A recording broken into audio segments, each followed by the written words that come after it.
on essaye toujours de faire des associations entre les mets et le vin. Et en fait, nous nous sommes aperçus avec la consommation de notre clientèle que le vin de Vézelay se prête à beaucoup de choses. Aussi bien à se sentir bien, après une journée de visite dans les environs, nos clients de l'hôtel s'installent en terrasse, 17h, 17h30, en plein été, vous pouvez imaginer le soleil sous les parasols, et on se boirait bien une bouteille de vin blanc de Vézelay, et ça démarre comme ça, et c'est convivial. Il y a effectivement un gros travail qui a été fait, parce que pour arriver à l'obtention de l'appellation, vous imaginez qu'il a fallu un effort quand même de tout le monde. C'est un vignoble qui avait complètement disparu, qui a été réimplanté et qui a pris des années pour en arriver à ce qu'il est aujourd'hui. Au travers des yeux de nos clients, on voit une expression différente, hein, à savoir que parce qu'il y a une reconnaissance, on le déguste différemment et on l'approche différemment. Mais cela dit, ça reste un vin ouvert à tout le monde pour aller vers le classique, on va dire. Le poisson et le vin blanc se marient bien, d'autant plus qu'il y a des arômes qui s'y prêtent. Et ensuite, on peut aller jouer sur des notes plus subtiles, comme la recette que je vais vous présenter, les escargots, par exemple, qui est quand même l'emblème de la Bourgogne.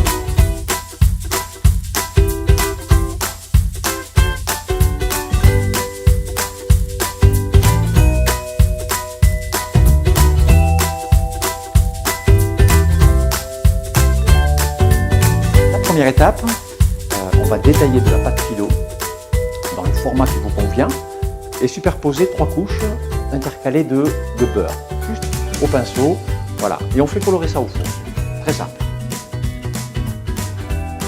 Un petit peu d'huile et une noisette de beurre pour commencer, une poêle bien chaude, et on va saisir les champignons, en l'occurrence ce sont des pleurotes. Est-ce qu'on peut mettre d'autres champignons? On peut les faire. À la saison, avec du champignon de Paris, quand c'est le hors saison, et des choses comme ça. Les gorilles, encore mieux, on est en plein dedans, ça coûte très cher par contre. Ah, et c'est vraiment d'une cuisson très rapide, salé, poivré, comme ceci. On garde cela au chaud, le temps de faire revenir les escargots.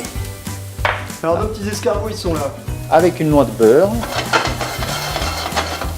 Voilà, on va les faire colorer légèrement et prendre la chaleur. Ne pas oublier d'assaisonner. Salé poivré. Rajoute les champignons. Les dés de tomates.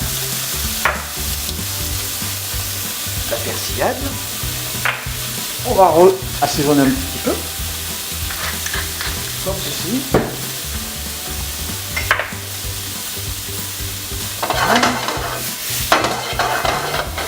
On fait fondre un petit peu de beurre, noisette, si possible, avec un petit peu de persillade dedans, comme cela. Et voilà. Et le tour est joué. Vous voyez, c'est simple.